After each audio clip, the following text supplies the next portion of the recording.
Hello guys, good morning guys. Dito na naman ako guys para ipakita sa inyo ang ginagawa namin dito sa resort. Doon guys, mga bila doon.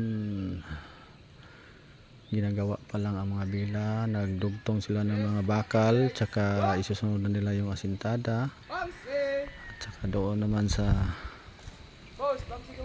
bila, dito naman ay spa. So yun ang staff house, tsaka yung mga poste yan, yan ang spa. Dinagdagan ng mga poste kasi kulang pa.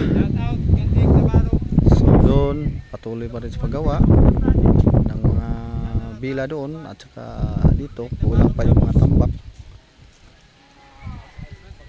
Hinihintay pa yung dagdag na tambak kasi mataas dito yun kaysa doon sa harap. So doon naman sa unahan guys, doon na ang dagat, malapit lang ang dagat doon.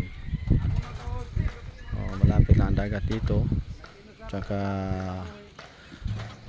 itong area na to is 5,200 square meter mula doon hanggang dito, dyan sa staff house na yan.